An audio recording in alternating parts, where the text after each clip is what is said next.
Hello students, welcome back.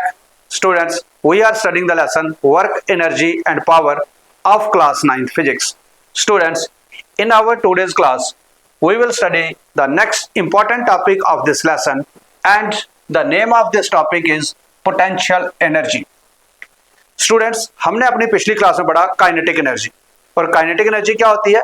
Energy possessed bye a body by virtue of it's motion. Motion की वजह से जो energy होती है उसे हम क्या कहते हैं? Kinetic energy. आज हमारा टॉपिक है पोटेंशियल एनर्जी. अब पोटेंशियल एनर्जी क्या होती है? Energy possessed by body or possessed by an object due to its position और कॉन्फ़िगरेशन. अब अगर पोजीशन चेंज करने की वजह से कोई एनर्जी ऑब्जेक्ट में आ जाती है या उसकी कॉन्फ़िगरेशन चेंज करने की वजह से, तो then that energy is called as potential energy. No students, अब हम एग्जांपल से थोड़ा सा समझने की कोशिश करते हैं कि एक्चुअल में पोटेंशियल एनर्जी क्या है. अब मान लीजिए एक मेरे पास स्प्रिंग है जिसको मैंने कंप्रेस करके रखा हुआ है. स्प्रिंग को कंप्रेस किया और इसके ऊपर रख दिया एक बॉल. अब मैंने स्प्रिंग को क्या किया है? कंप्रेस किया है. अब अगर मैं इस कंप्रेस्ड स्प्रिंग से अपनी फोर्स हटा लेता हूं तो क्या होगा? ये कंप्रेस्ड स्प्रिंग इस बॉल के ऊपर कुछ फोर्स एक्सर्ट करेगा और एज ए रिजल्ट ये बॉल ऊपर चला जाएगा, मींस यहां पे कुछ डिस्प्लेसमेंट होगी.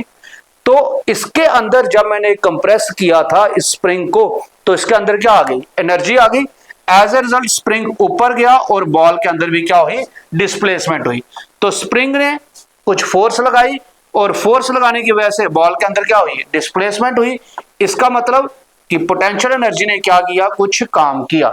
सो energy is able to do work. तो एनर्जी क्या होती है? एबिलिटी टू डू वर्क, कि काम करने की एबिलिटी. तो पोटेंशियल एनर्जी के अंदर भी क्या आ गई? Ability to do work. तो इसने क्या किया? वर्क क्या है? Force into displacement.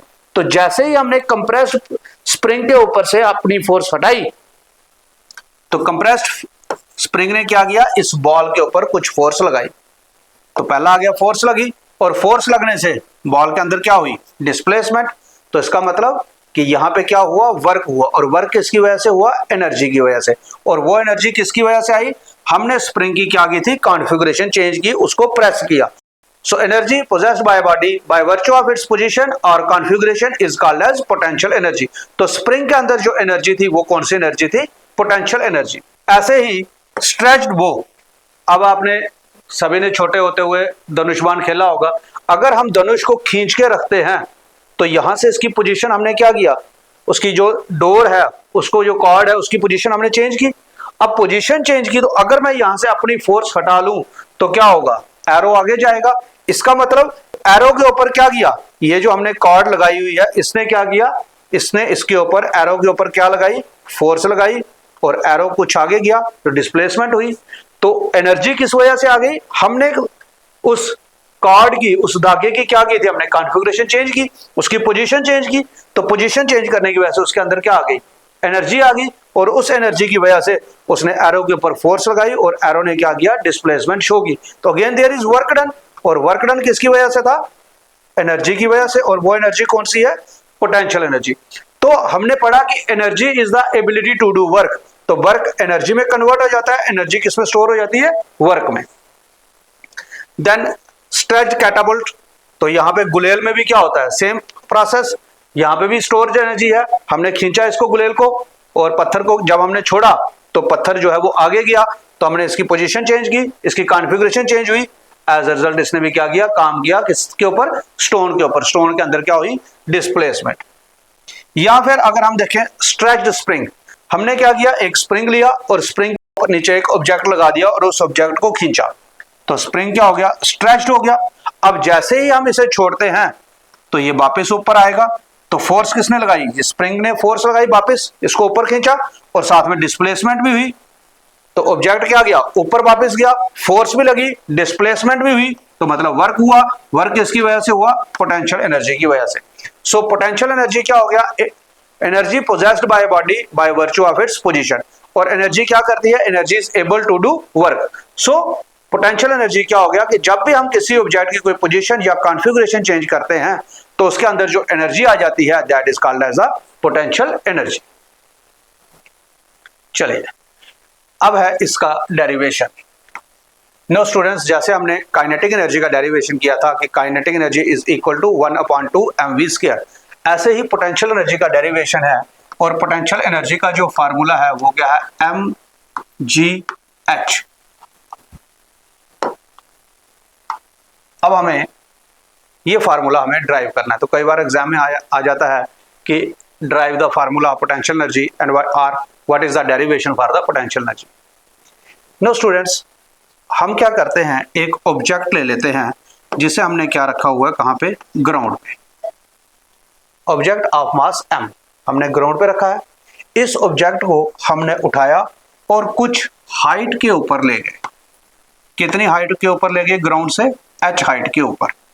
ऑब्जेक्ट का मास कितना है, m। हमने इसे रेज किया, ऊपर हाइट पे ले गए।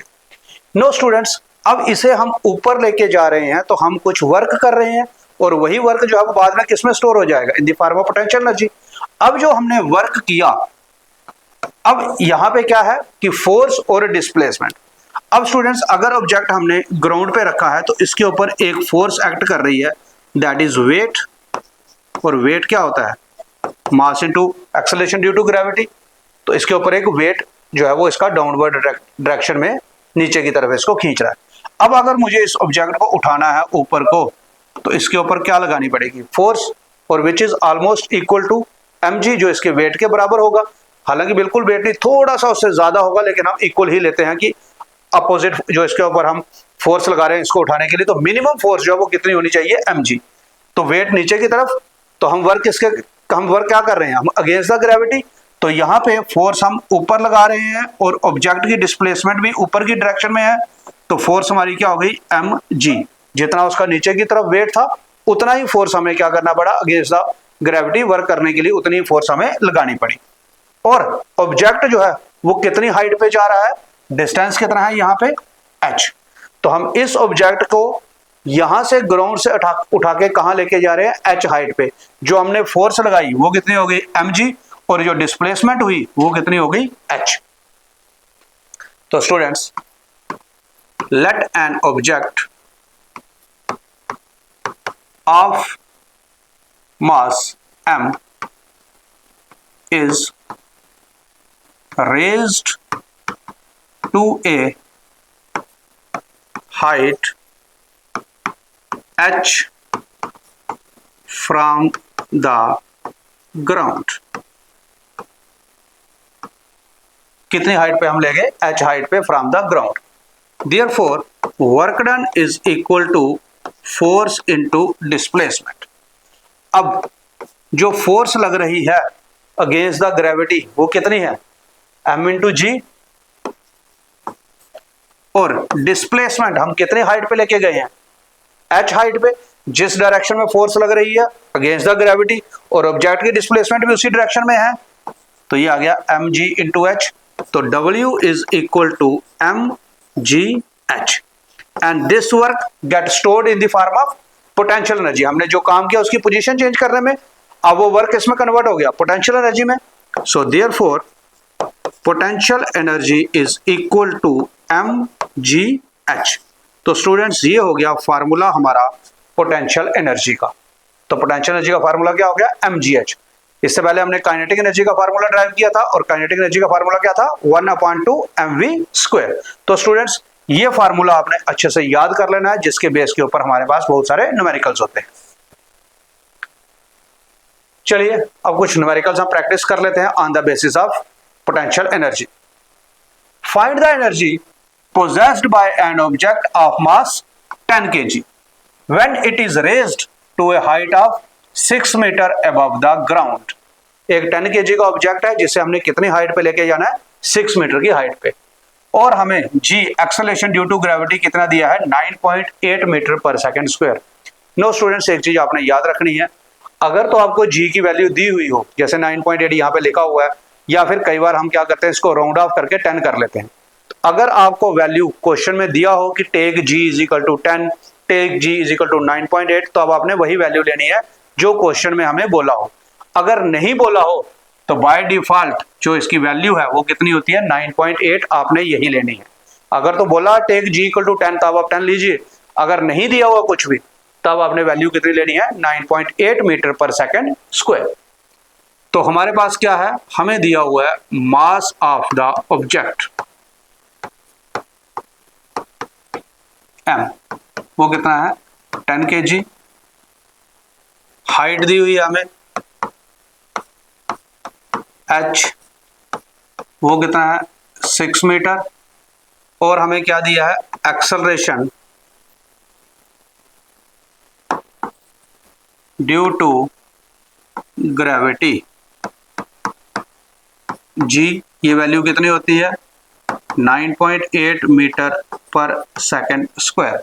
तो now potential energy, so potential energy का फार्मूला क्या आ गया mgh।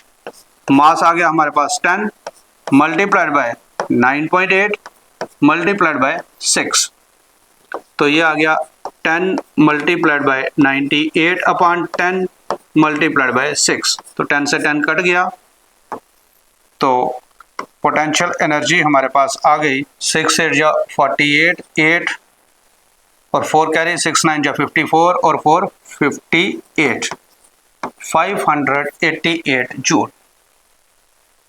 तो ये हो गई हमारी पोटेंशियल एनर्जी। तो स्टूडेंट्स इस तरह से हम पोटेंशियल एनर्जी का फार्मूला यूज करके हम कैलकुलेट कर सकते हैं potential energy. Then one more question is there, an object of mass 12 kg is at a certain height above the ground। एक ऑब्जेक्ट है 12 kg का जो हमने कुछ हाइट के ऊपर रखा हुआ है। If the potential energy of the object is 480 joule, किसी हाइट पे हमने ऑब्जेक्ट रखा है और उसकी पोटेंशियल एनर्जी उस हाइट पे कितनी है 480 जूल।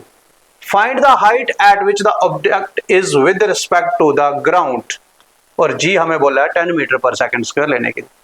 हमने एक 12 kg का ऑब्जेक्ट कुछ हाइट पे रखा है और उस हाइट पे उसकी पोटेंशियल एनर्जी कितनी है 480 जूल। अब हमें पूछा कि बताओ वो हाइट कितनी है, तो हमें दिया क्या गया है, हमें दिया है मास ऑफ द ऑब्जेक्ट।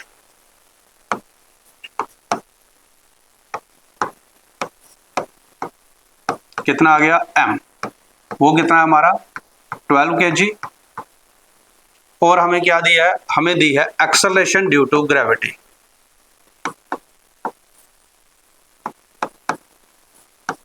जी वो कितना है हमें बोला है 10 मीटर पर सेकेंड स्क्वायर। अब अगर हमें ये वैल्यू नहीं दी होती तब जी की वैल्यू कितनी होनी थी, yes it is 9.8 metre per second square. और हमें दिया है पोटेंशियल एनर्जी, वो कितनी दी है हमें 480 जूल। हमें क्या निकालनी है, हमें निकालनी है हाइट कि कितनी हाइट के ऊपर वो ऑब्जेक्ट पड़ा हुआ है। So using the formula potential energy is equal to mgh। potential energy कितनी आ गई हमारी 480 is equal to 12 multiplied by 10 into height। तो height आ गया हमारा 480 upon 120 4, तो h is equal to 4 मीटर। तो ये आ गई हाइट ऑफ द ऑब्जेक्ट, जिस हाइट के ऊपर हमने ऑब्जेक्ट रखा था और जहां पे उसकी एनर्जी कितनी थी 480 जूल। तो इस तरह से हम पोटेंशियल एनर्जी का फार्मूला यूज करके हम क्या निकाल सकते हैं, हाइट ऑफ द ऑब्जेक्ट। तो स्टूडेंट्स ये हो गया हमारा पोटेंशियल एनर्जी। अब इस लेसन का अगला इंपॉर्टेंट टॉपिक, और वो क्या है, law of conservation of energy. अब ये law of conservation of energy क्या कहता है, कंजर्व करना होता है सेम रखना, और एनर्जी मतलब एबिलिटी टू डू वर्क। तो law of conservation of energy क्या कहता है कि एनर्जी ना तो कभी पैदा होती है ना कभी खत्म होती है, ये एक फॉर्म से दूसरी फॉर्म में क्या होती है, कन्वर्ट होती है। तो energy can neither be created nor be destroyed but can be converted from one form to another, कि एनर्जी ना कभी पैदा होती है ना कभी खत्म होती है, एक फॉर्म से दूसरी फॉर्म में कन्वर्ट हो जाती है। हम एग्जांपल्स देख लेते हैं। आप सभी घर पे टीवी यूज करते हैं, तो क्या करते हैं हम इलेक्ट्रिसिटी सप्लाई देते हैं, उसको सॉकेट में हम क्या करते हैं, प्लग लगाते हैं। हमने क्या किया, इलेक्ट्रिसिटी सप्लाई दी। जैसे इलेक्ट्रिसिटी सप्लाई दी तो टीवी में क्या आ जाती है, पिक्चर्स आती हैं, आवाज आती है। मतलब जो इलेक्ट्रिकल एनर्जी हमने टीवी को दी, उस टीवी ने क्या किया, उस एनर्जी को किस में कन्वर्ट कर दिया, साउंड एनर्जी और लाइट एनर्जी में। तो means one form of energy is converted into another form of energy। another example, आपने खाना खाया, खाना खा के आपने क्या किया, काम किया। जैसे आपने खाना खाया फिर आप खाना खा के दोस्त के घर चले गए कि चलो अब हम खेलने जाते हैं, तो आपने साइकिल निकाला और साइकिल चलाया। अगर आप खाना नहीं खाते तो खाली पेट तो साइकिल भी नहीं चलना था। तो हमने जब खाना खाया तो इस खाने ने हमें क्या दी? Chemical energy. और हमने इससे क्या किया? साइकिल चलाई, जाके बैट बॉल खेला, जाके फुटबॉल खेला, तो हमने कुछ काम किया। तो केमिकल एनर्जी किस में कन्वर्ट हो गई? मैकेनिकल एनर्जी में। So one form of energy is converted into another form of energy. ऐसे ही गाड़ी में हम पेट्रोल डालते हैं, डीजल डालते हैं, तो पेट्रोल या डीजल के अंदर क्या है? Chemical energy. केमिकल एनर्जी से क्या होता है? गाड़ी चल पड़ती है, मीन्स उसने कुछ काम किया, that is a mechanical energy. So chemical energy is converted into mechanical energy. One form of energy is converted into another form of energy. Same हम घर में क्या करते हैं? टॉर्च में सेल डालते हैं, तो सेल के अंदर क्या होते हैं? केमिकल्स होते हैं। और जैसे स्विच ऑन करते हैं तो हमें क्या मिलती है? लाइट मिलती है, वो टॉर्च लाइट देती है। तो इन सभी एग्जांपल्स में अगर हम देखें तो हो क्या रहा है? एनर्जी की एक फॉर्म जो है वो कन्वर्ट हो रही है किसमें? दूसरी फॉर्म में। ना वो एनर्जी खत्म हो रही है, ना ही नई एनर्जी बन रही है, तो सिर्फ क्या हो रही है? फॉर्म चेंज हो रही है। तो that is the law of conservation of energy which states that energy can neither be created nor be destroyed but converted from one form to another।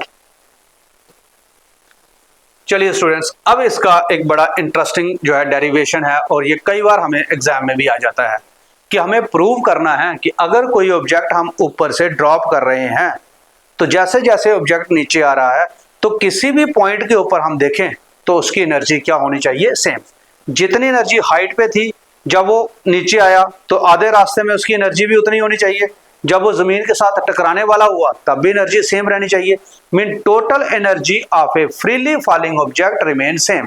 तो यहाँ पे हमें क्या प्रूव करना है कि total energy that is kinetic energy plus potential energy mean mechanical energy जो है वो किसी भी फ्रीली फॉलिंग ऑब्जेक्ट की क्या रहती है? सेम रहती है एट ऑल द पॉइंट्स, कि हर पॉइंट के ऊपर क्या है? Energy same. तो ये बड़ा इंपॉर्टेंट डेरिवेशन है। तो यूजुअली ये एग्जाम में जो है वो 3 नंबर के में या 5 नंबर के क्वेश्चन में ये आ जाता है।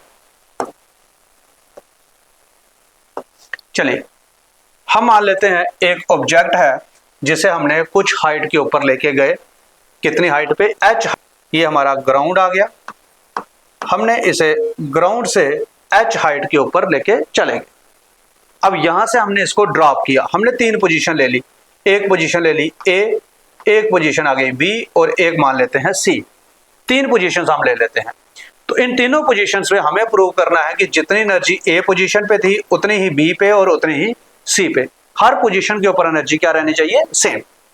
तो हमने क्या किया? ऑब्जेक्ट को लेके गए A के ऊपर। जब A पोजीशन पे रखा तो it is at a height h from the ground. अब जब यहाँ पे एट A पोजीशन पे पहुंचा तो यहाँ पे उसके अंदर क्या होगी? कुछ पोटेंशियल एनर्जी होगी। तो हम लेट कर लेते हैं, let an object of mass m is raised to a height h from the ground। हम एक ऑब्जेक्ट को कितनी हाइट पे लेके गए? h हाइट के ऊपर हम ले गए। अब हमारे पास 3 पोजीशंस है, A, B और C। C is just before touching the ground. B आ गया एट द सेंटर या हम कहें इन बिटवीन, और A आ गया एट द टॉप। तो हमें तीनों पोजीशन के ऊपर एनर्जी निकालनी है। तो पहले हम ले लेते हैं एट पोजीशन A। तो सबसे पहले हम A पोजीशन के ऊपर बात करते हैं। तो जब ऑब्जेक्ट A पोजीशन पे है it is at the maximum height. तो जब हाइट के ऊपर लेके गए हम, पोजीशन चेंज करके लेके गए, तो पोजीशन की वजह से जो एनर्जी इसके अंदर आई that is the potential energy.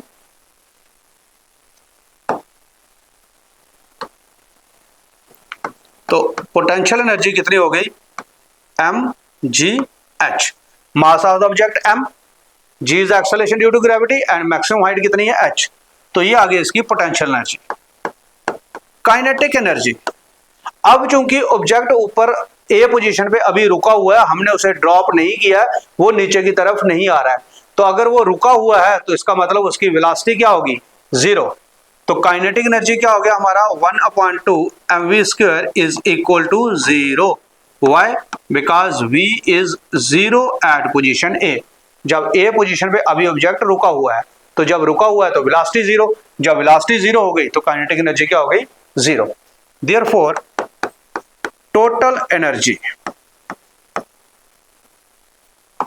At position A, वो कितनी हो गई हमारी, potential energy plus kinetic energy, it is equal to mgh plus zero is equal to mgh।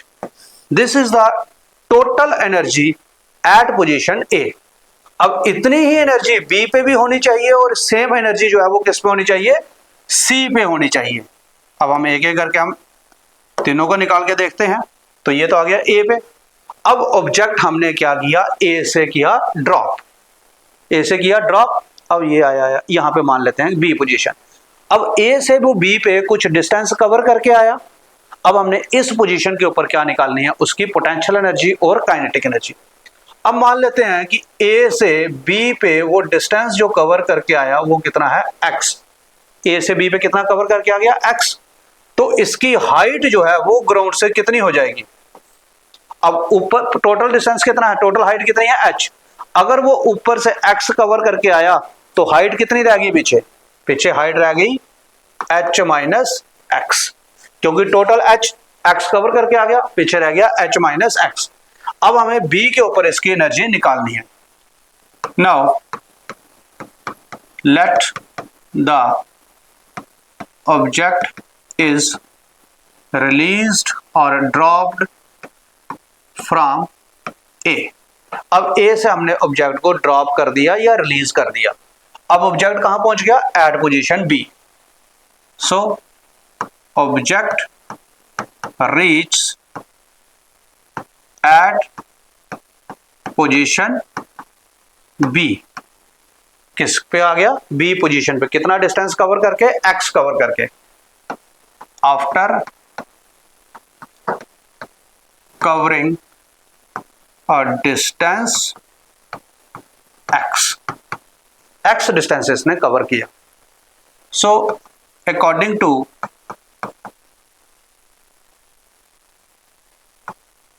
Third equation of motion, v square minus u square is equal to 2as। v square minus 0 का square is equal to 2। यहाँ पे object नीचे आ रहा है तो a की जगह हम क्या यूज करेंगे, g और s हो गया डिस्टेंस। a से b तक पहुंचने में कितना डिस्टेंस कवर किया, a से b तक पहुंचने में कितना डिस्टेंस कवर किया इसने, x डिस्टेंस। तो ये हो गया 2gx। a हो गया g because it is here acceleration due to gravity, free fall नीचे की तरफ आ रहा है g, और s क्या हो गया, कितना डिस्टेंस कवर करके ये आया। तो v square is equal to 2gx। ये आ गई हमारी वैल्यू किसकी, v स्क्वायर की। देयरफॉर काइनेटिक एनर्जी, अब हम यहां पे निकाल लेते हैं कि b पोजीशन पे काइनेटिक एनर्जी कितनी है। तो काइनेटिक एनर्जी कितनी है, 1/2 mv square is equal to 1/2 m। v square की वैल्यू आ गई हमारी 2gx। तो 2 से 2 कट गया तो काइनेटिक एनर्जी आ गई हमारी mgx।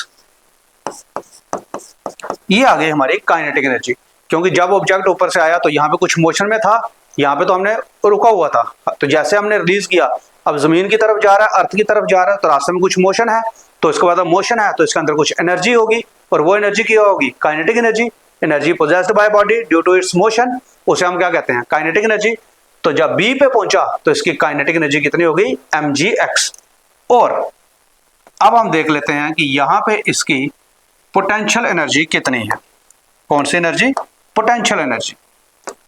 तो potential energy is equal to mgh is equal to mg।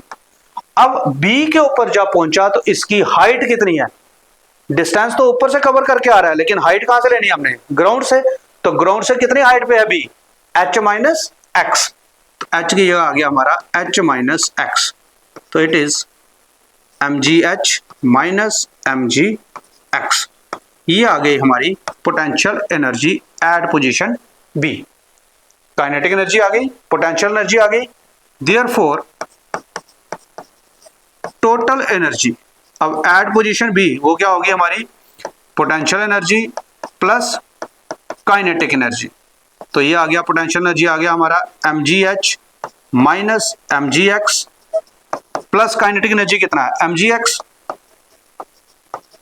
तो mgx और mgx कट गया तो again it is mgh। A position पे हमारी एनर्जी mgh, बी पोजीशन पे एनर्जी mgh। अब ऐसा क्यों हुआ? क्योंकि काइनेटिक एनर्जी यहां पे थी 0, यहां पे काइनेटिक एनर्जी कितनी हो गई mgx, मतलब 0 से mgx बढ़ गई। तो ये अगर mgx बढ़ी है तो पोटेंशियल एनर्जी क्या थी mgh, लेकिन पोटेंशियल एनर्जी क्या होगी माइनस mgx। तो काइनेटिक एनर्जी जितनी अमाउंट में बढ़ी, पोटेंशियल एनर्जी उतने अमाउंट में क्या हो गई, कम हो गई। तो टोटल क्या रहा, सेम। तो इसलिए बी पोजीशन पे एनर्जी भी क्या आ गई हमारी mgh। Now finally the object reach at C. अब ऑब्जेक्ट कहां पे पहुंच गया हमारा, सी पे। जब सी पे पहुंचा है तो C point is just above the ground. जैसे ये ग्राउंड है तो ग्राउंड से बिल्कुल थोड़ा सा 0.0001 सेंटीमीटर या मिलीमीटर, बड़ा कम डिस्टेंस, तो हम इसको ऑलमोस्ट क्या मानेंगे, एच ही मानेंगे। Now the object reach at C. अब ऊपर से ड्रॉप किया बी और फाइनली सी पे पहुंच गया। अब सी के ऊपर हम एनर्जी निकालते हैं। तो पहले हम देख लेते हैं काइनेटिक एनर्जी। अब काइनेटिक एनर्जी क्या हो गया 1/2 mv²। Again using third equation v² minus u² is equal to 2as। तो v² माइनस u², 0 का square is equal to 2 into g into h। क्योंकि अब ऑब्जेक्ट ए से कहां पहुंचा, सी पे, तो ए से सी पे कितना डिस्टेंस कवर करके आया, जितना वो हाइट पे था सारा डिस्टेंस कवर करके आया है। तो v² इज माइनस 0² 2gh, तो v² हो गया हमारा 2gh। तो therefore kinetic energy is equal to 1/2 mv² is equal to 1/2 m। v² हमारा कितना आ गया 2gh, तो 2 से 2 कट गया तो ये आ गया mgh। ये आ गई काइनेटिक एनर्जी। अब potential energy mgh is equal to 0. Why is it 0? Because C is just at the ground. थोड़ा सा डिस्टेंस ऊपर है तो ऑलमोस्ट क्या है h 0 हो गया। तो जब h 0 हो गया तो mgh भी क्या हो गया 0। तो C के ऊपर भी अगर हम देखें तो total energy eight C is equal to potential energy plus kinetic energy. Potential energy 0, kinetic energy mgh, तो टोटल एनर्जी क्या हो गई mgh। तो students total energy eight C is again mgh। तो काइनेटिक एनर्जी mgh हो गई और potential energy 0 हो गई। तो A पे जो चीज मैक्सिमम थी वो C पे क्या हो गई मिनिमम, और A पे जो मिनिमम था C पे आके क्या हो गया मैक्सिमम। तो एक एनर्जी दूसरे फॉर्म में क्या होती जा रही है, कन्वर्ट होती जा रही है। पहले पोटेंशियल एनर्जी मैक्सिमम थी और काइनेटिक थी 0, धीरे धीरे पोटेंशियल कम होती गई, काइनेटिक बढ़ती गई, तो टोटल जो है वो सम क्या रहा same. So it obeys the law of conservation of energy which states total energy remain same, means energy can neither be created nor be destroyed, it is converted from one form to another.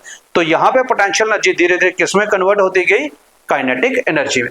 So students, in this way we can show that total energy of a freely falling object remains same. चलिए अब law of conservation of energy के base के ऊपर हमारे पास कुछ questions हैं।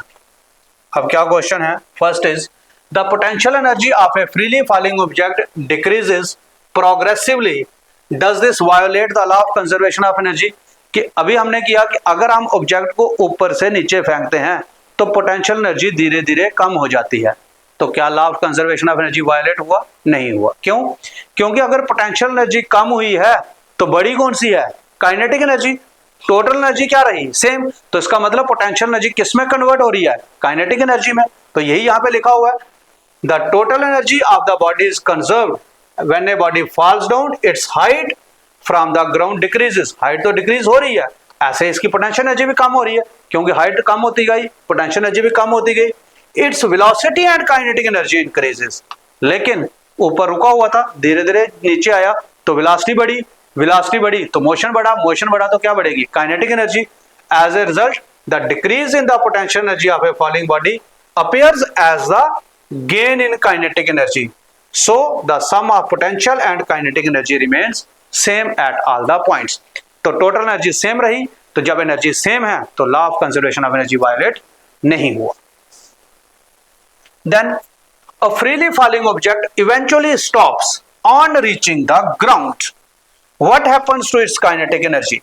अब जैसे हमने कहा कि C थोड़ा सा पॉइंट हमने ऊपर लिया क्योंकि वहां पे काइनेटिक एनर्जी, अब जैसे ही वो ग्राउंड पे टकराया तो सारी की सारी काइनेटिक एनर्जी खत्म हो गई, ऑब्जेक्ट रुक गया.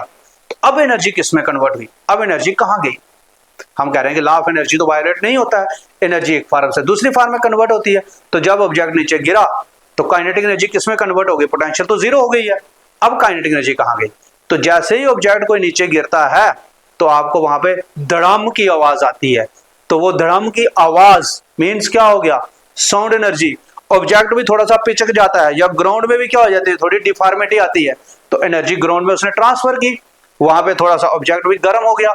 तो क्या हुआ कि if the free falling objects, if in free fall potential energy of an object decreases and kinetic energy increases, and when the object comes in with the contact of the ground, सारी की सारी potential energy किसमें convert हो गई? Kinetic energy. अब जैसे ही object ground से टकराया तो वो रुक गया. अब इसकी काइनेटिक एनर्जी कहां गई? Kinetic energy get converted into heat energy and sound energy. तो वहां पे हीट भी प्रोड्यूस हुई और साथ में साउंड प्रोड्यूस हुई. तो पोटेंशियल कन्वर्ट हो गई काइनेटिक में, काइनेटिक किसमें कन्वर्ट हो गई? हीट एंड साउंड एनर्जी में. And object can also deform the ground depending upon the nature of the ground and kinetic energy possessed by the object. अब क्या किया? जब वो ग्राउंड पे गिरा तो ग्राउंड पे थोड़ा खड्डा भी कर दिया, थोड़ी डिफॉर्मिटी भी आ गई. तो इसका मतलब काइनेटिक एनर्जी किसमें कन्वर्ट हो गई? कुछ हीट एनर्जी में, कुछ साउंड एनर्जी में, कुछ मैकेनिकल एनर्जी में.